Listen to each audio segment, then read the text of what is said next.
Hello student, welcome to excellent physics channel. और आज हम यूलर लैग्रेंज इक्वेशन पर बेस्ड कुछ प्रॉब्लम सॉल्व करेंगे जो अक्सर एग्जाम में पूछी जाती है। हमारी कुछ प्रॉब्लम है, देखते हैं student. Some problem based on Lagrange equation. First है स्प्रिंग मास सिस्टम, सेकंड है एटवुड मशीन, थर्ड है एलसी सर्किट, फोर्थ है सिंपल पेंडुलम, फाइव है कंपाउंड पेंडुलम, सिक्स है Newton equation of motion, seven है मोशन अंडर सेंटर फोर्स। और next हम अगले वीडियो में देंगे। फर्स्ट देखते हैं हम स्प्रिंग मास सिस्टम, या इसे हम दूसरा नाम इसका है लीनियर हार्मोनिक ऑसिलेटर। अभी बताऊंगा कैसे हम इसको लीनियर हार्मोनिक ऑसिलेटर भी कह देते हैं। Let's consider a massless spring. ये जो हमारी स्प्रिंग है, ये जो हमारी स्प्रिंग है, ये क्या है? मासलेस है। विच फोर्स कांस्टेंट कितना है इसका? फोर्स के। फोर्स कांस्टेंट के है। One of its end is connected to a mass M and the other end is connected to a rigid support. एक रिजिड सपोर्ट से कनेक्टेड है। And again consider that this spring mass system lies on a frictionless horizontal surface. ये जो हमारा spring mass system है वो frictionless horizontal surface में लाई करता है, यानी कि इसमें कोई फ्रिक्शन नहीं है। यदि फ्रिक्शन होगा तो हमारा यूलर लैग्रेंज इक्वेशन यहाँ पर अप्लाई नहीं होगा। If a force is applied to the mass, हम एक फोर्स अप्लाइड करें इस मास एम पर, किस फॉर्म में? इन फॉर्म ऑफ स्ट्रेच और कंप्रेस। या तो हम इसको स्ट्रेच करें या फिर कंप्रेस करें। The spring and the release the motion of the system is simple harmonic oscillator. जब इसको मैं एक बार या तो कंप्रेस करूंगा या स्ट्रेच करूंगा तो फिर वापस इसको मैं रिलीज करूंगा, तो ये उसे कहते हैं ना अपन दोलनी गति, पीरियोडिक मोशन। ये पीरियोडिक मोशन करने लगेगा और इसी कारण से हम इसको सिंपल हार्मोनिक ऑसिलेटर कह देते हैं। स्टूडेंट, आपको पता लग गया होगा कि इसको सिंपल हार्मोनिक ऑसिलेटर क्यों कहते हैं। If x is the displacement of mass m, then the restoring force is given by F equals to minus k. Restoring force ये होता है प्रत्यानयन बल। और रेस्टोर रिस्टोर का मतलब जैसे मोबाइल में होता है ना रिस्टोर करना। रिस्टोर का मतलब जैसे अपना मोबाइल अपन पहले कंपनी में से लेके आते हैं वैसा का वैसा ही रिस्टोर करते हैं, वापस वैसा ही हो जाता है। बहुत दिनों तक हम चला लेते हैं, फिर वो हैंग हो जाता है तो हम उसको रिस्टोर कर देते हैं। इसी प्रकार से रेस्टोरिंग फोर्स भी ऐसा ही करता है कि ये जो मास है मैंने मान लीजिए इसको इधर कंप्रेस किया तो रेस्टोरिंग फोर्स क्या करेगा? इसके अपोजिट लगेगा, इसको वापस ही यहीं लाएगा वो, यानी वापस उसकी पुनर्वस्था में ला देता है रेस्टोरिंग फोर्स। ठीक है स्टूडेंट्स, आपको क्लियर हो गया होगा रेस्टोरिंग फोर्स क्या होता है। तो student F equal to minus K S, K is equal to force constant, then the potential energy of the system is given by. हमारी पोटेंशियल इस सिस्टम की इससे दी जाएगी V equal to minus zero to X F into D X. Minus zero to X minus K X D X. K X यहाँ पे force का value put करेंगे, one by two K X से integration करेंगे तो value हमारे पास आएगी। And the kinetic energy of the system T is equal to one by two M X dot square. ठीक है student, then the Lagrangian of the system L equal to T minus B one by two M X dot square minus one by two K X square. Since the system is conservative so the Lagrangian for this system, इस system के लिए हम Lagrangian देखेंगे D upon D T del L upon del X dot minus del L upon del X equal to zero equation two. यहाँ से हम ये differential के वैल्यूज निकालेंगे और वो इक्वेशन से इससे del L upon del X dot कितना होगा? M X dot del L upon del X कितना होगा? बराबर minus K X. Putting the value in equation two, D upon D T M X dot plus K X equal to zero. M X double dot हो जाएगा, जैसे T के respect में differential करूंगा, plus K X equal to zero. X double dot plus K upon M X equal to zero. Here आप देखोगे कि ओ के अपॉन एम क्या है? Omega. Omega root omega K upon M का रूट होता है। फ्रीक्वेंसी कितनी होगी? One upon two pi root K upon M. यहाँ से हम टाइम पीरियड निकाले तो क्या हो जाएगा? फ्रीक्वेंसी का इन्वर्स हो जाएगा, one upon M equal F equal to two की power two pi upon M upon K. Student, ये प्रॉब्लम आपकी क्लियर हो गई होगी। नेक्स्ट है स्टूडेंट एटवुड मशीन, ये भी 2019 में भी आई है। एटवुड मशीन है, इसमें क्या होता है? Let's consider a massless frictionless pulley. ये हमारी मासलेस और फ्रिक्शनलेस पुली है स्टूडेंट। मासलेस होती नहीं वैसे, लेकिन हम आइडियली मानते हैं कोई पुली मासलेस होती नहीं है। एंड फ्रिक्शनलेस पुली, फ्रिक्शनलेस का मतलब यहाँ पर ये है कि जिसका ये हैंग बिंदु है, हैंग पॉइंट, ऐसे जिसमें ये जिससे लटकी हुई है, यहाँ पर कोई फ्रिक्शन नहीं होना चाहिए जब ये घूमे, एकदम फ्री घूमनी चाहिए, कोई फ्रिक्शन नहीं होना चाहिए। And an inextensible string of length L by which connected to masses m1 and m2। Inextensible का मतलब ये खींची बधाई यानी लंबी नहीं की, जैसे इसकी जो लेंथ है वो कांस्टेंट रहेगी हमेशा। ठीक है स्टूडेंट, आप ऐसा नहीं करते कि आप रबर की स्ट्रिंग ले लेना, ऐसा नहीं कर सकते हो, फिर सिस्टम आपका यूलर लैग्रेंज इक्वेशन उस पर अप्लाई नहीं होगा। Therefore this system is conservative holonomic के डॉट यू ऑफ, इसका जो पोटेंशियल काइनेटिक एनर्जी सिस्टम का वो कितना होगा 1/2m1 dx अपॉन dt का square plus 1/2m2 d upon dt l minus x का 1/2। यहाँ से देख लोगे आप, सोल्व कर लोगे इसे तो हमारे पास सिस्टम की के ये आ गई 1/2m1 plus m2 x dot का square. The potential energy of the system minus v बराबर minus m1 gx minus m2 gl minus X. So the Lagrangian of the system t minus v हमारा Lagrangian हो जाएगा from Euler Lagrange equation. यहाँ generalize coordinate कितना है student, एक x है केवल, तो एक इक्वेशन लिखनी पड़ेगी D upon D T del L upon del X dot minus del L upon del X equal to 0। यहाँ पर हमने वैल्यूज निकाल ली,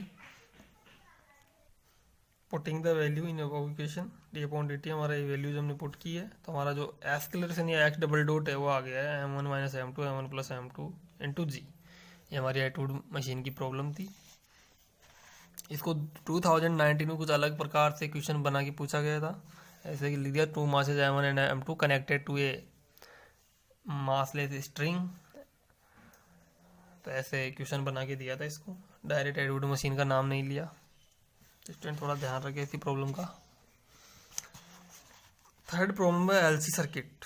एलसी सर्किट के बारे में सभी जानते हैं, जिसमें एक तो इंडक्टेंस जुड़ा हो और एक कैपेसिटर हो। Consider an electrical circuit which containing inductance L and capacitor C. The kinetic energy of the system 1/2 L I square. वैसे ये मैग्नेटिक एनर्जी होती है, बट यहाँ करस्पॉन्डिंग टू काइनेटिक एनर्जी हो जाएगी, क्योंकि यहाँ पर एम की जगह इंडक्टेंस आ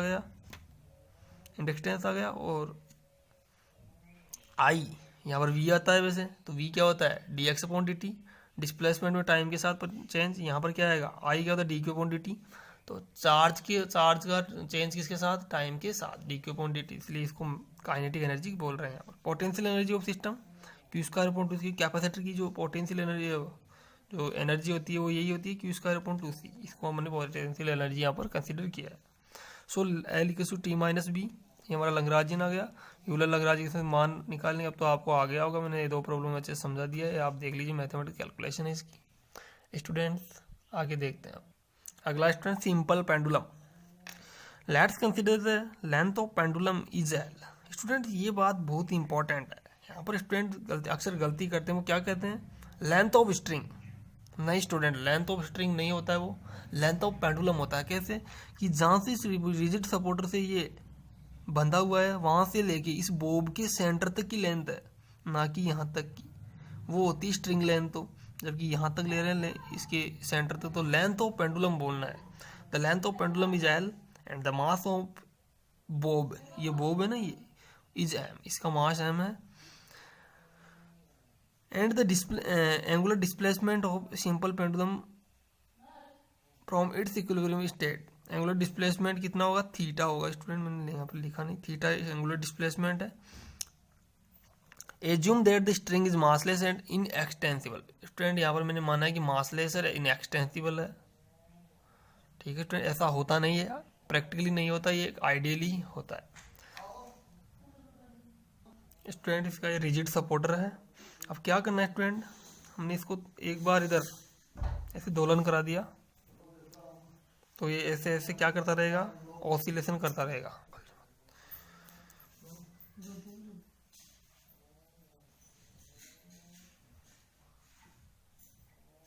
स्टूडेंट्स यहाँ पर देखेंगे the K E of system T equal 1/2 M V square and 1/2 M V क्या है यहाँ पर D S upon D T.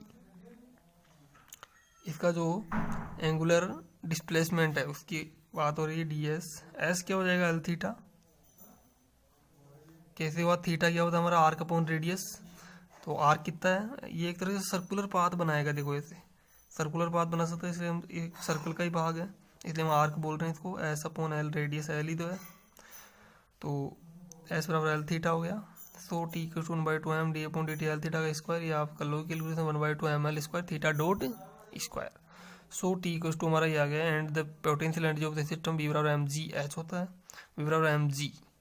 यहाँ से देखो इस एच को, इस बोब की पोटेंशियल एनर्जी देखना चाहते हैं इस पॉइंट पे, ना कि इधर, यहीं देखना चाहते हैं।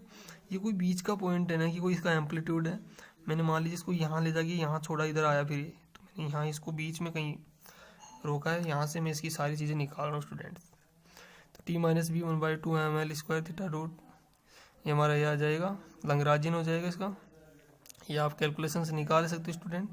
Here the generalise coordinate is theta. Student यहाँ पर जो इसका कार्टेशियन कोऑर्डिनेट है इस बॉब के, वो एक्स वाई है, बट जनरलाइज कोऑर्डिनेट कितना है, 1 है। मैंने बोला था जनरलाइज कोऑर्डिनेट जो पढ़ाया था कि जनरलाइज कोऑर्डिनेट हमेशा कार्टेशियन कोऑर्डिनेट से कम ही होते हैं या उसके बराबर। तो हम हमारा यूनिट लैग्रांज इक्वेशन है, इसमें हमने वैल्यूज पुटअप की, हमारा ये इक्वेशन आ गया theta dot G upon L sine theta equals to 0। Student यहाँ से आप फ्रीक्वेंसी, टाइम पीरियड सब यहाँ से निकाल सकते हैं इसको आप, ठीक है स्टूडेंट्स। स्टूडेंट आगे देखते हैं कंपाउंड पेंडुलम। कंपाउंड पेंडुलम होता क्या है, इसमें एक इस रिजिड बॉडी को ऑसिलेट करवाया जाता है स्टूडेंट, और यहाँ पर इसका एक जगह मास कंसंट्रेट नहीं रहता, जबकि सिंपल पेंडुलम में मास एक जगह, बॉब का जो मास है वो एक जगह कंसंट्रेट रहता है, इसमें फैला हुआ रहता है, और इसको आप ऑसिलेटिंग कराते हैं, जबकि सॉरी ऑसिलेटिंग नहीं, रोटेटिंग होता है यहाँ पर, ऑसिलेटिंग करवाएंगे इन द, ये अपने वर्टिकल प्लेन के इधर उधर घूम सकता है, इसको फ्री है एकदम ये। Then the momentum of inertia of the pendulum about the axis of rotation is given by, यहाँ पर I equal to I C plus M L square. ये कैसे निकलेगा, पैरेलल एक्सिस की परमेय से निकलता है स्टूडेंट। ये जिसमें ऐसे ऐसे बंधा हुआ है ना, ऐसे इससे लटका हुआ है, इसके इस एक्सिस के अलोंग में आई सी मिलेगा सेंटर के, और एम एल स्क्वायर इस रोड का, इस जो ये रोड हमारी, इसका momentum of inertia M L square, और इसका आई सी एम के स्क्वायर कैसे है, आई सी को एम के स्क्वायर होता है, के रेडिएशन ऑफ जायरेशन, ये रेडियस ऑफ जायरेशन है, घूर्णन त्रिज्या जिसे कहते हैं, M K square plus L square आया, ठीक है स्टूडेंट। क्योंकि आई ये भी मोमेंट ऑफ इनर्शिया को दर्शा रहा है यहाँ पर, तो K E of system T equal to 1/2 I theta dot square, 1/2 M K square L square हो गया, थीटा डॉट स्क्वायर, आई की वैल्यू यहाँ से पुटअप कर दी, वी बराबर हो गया minus M G cos theta with respect to horizontal plane के रेस्पेक्ट में, इसलिए हमारी minus M G L cos theta क्या हो जाएगी, ये पोटेंशियल एनर्जी हो जाएगी, क्योंकि एम जी है तो माइनस लिया है हमने क्योंकि नीचे की तरफ, इसलिए। So from Euler Lagrange equation, हमारी यूलर लैग्रांज इक्वेशन यहाँ से हमने वैल्यूज निकाली और यहाँ पर पुट कर दी वैल्यूज, तो हमारे पास ये रिजल्ट आएगा स्टूडेंट्स, आप देख सकते हैं T1/f 2 पाई अंडर रूट के स्क्वायर एल जी एल।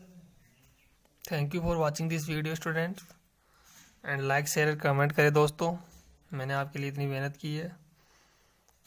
और स्टूडेंट्स यदि आपको PDF वगैरह चाहिए तो आप मुझे पर्सनली कांटेक्ट कर सकते हैं, और ये प्रॉब्लम बहुत इंपॉर्टेंट, इनमें से क्वेश्चन बनते हैं स्टूडेंट।